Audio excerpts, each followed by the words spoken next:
بسم الله الرحمن الرحيم. رسالتي لكل الدول العربية: كويس جدا ان انتوا بتدعموا القضية الفلسطينية بالفلوس كتبرعات، لكن في نفس الوقت انتوا مع الكيان الصهيوني، لان انتوا بتشوفوا اللي انا بشوفه وبتسمعوا اللي انا بسمعه.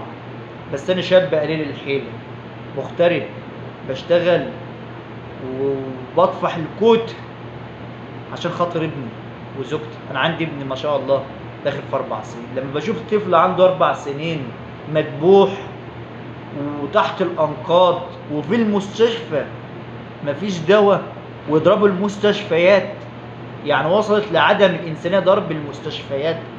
الاطفال يا عيني بيجروا من القصف، وامهاتهم ونسائنا شرفنا احنا يتداروا ويستخبوا من القصف في المستشفى اللي هي ملائكة الرحمة.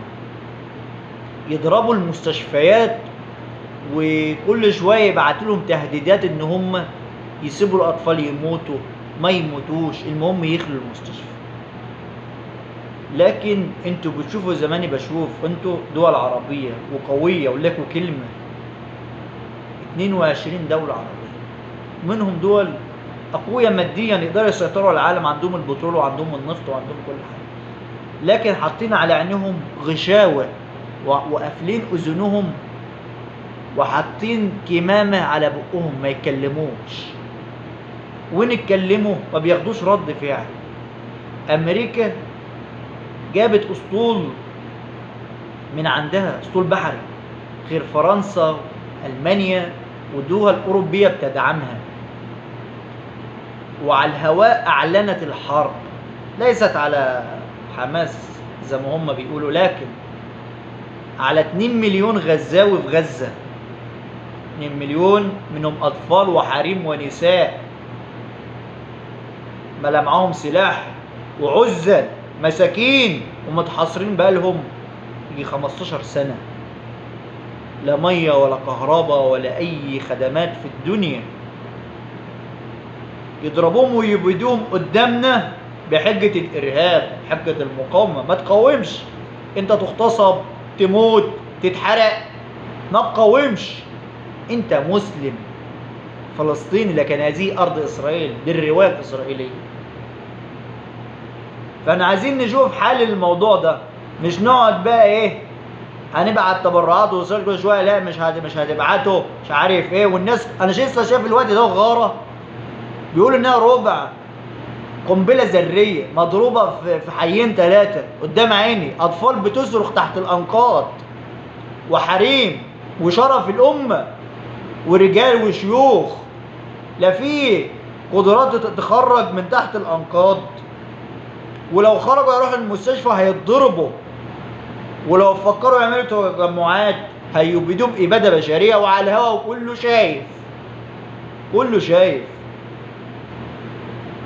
وعمالين نعمل مظاهرات وعايزين نعمل، ماشي كويس تعبر عن نفسك، لكن وبعدين ايه الحل؟ ايه الفعل؟ مين اللي هيوقف القصف ده؟ مين اللي بايده يوقف القصف ده؟ انا اعصابي تعبت، انا في الغربه ما بنامش، انا راجل عامل على قد حالي وشاب على باب الله على قد علمي، لكن لما بشوف الحاجات دي انا بني ادم بتاثر، عايز اتكلم، عايز اقول يا جماعه زي ما الفلسطينيين بيقفوا والحريم بتقول اين الدول العربيه. وفي واحده ست شفتها اول امبارح بتقول مش مسامحاكم، مش مسامحاكم. ده الست اللي قالت واسلامها في التاريخ الاسلامي اتبعت لها جيش من اول البلاد لاخر البلاد عشان ينصرها، و2 مليون بيقولوا لا اله الا الله محمد رسول الله، مش عارفين ننصرهم. لا حول ولا قوه الا بالله.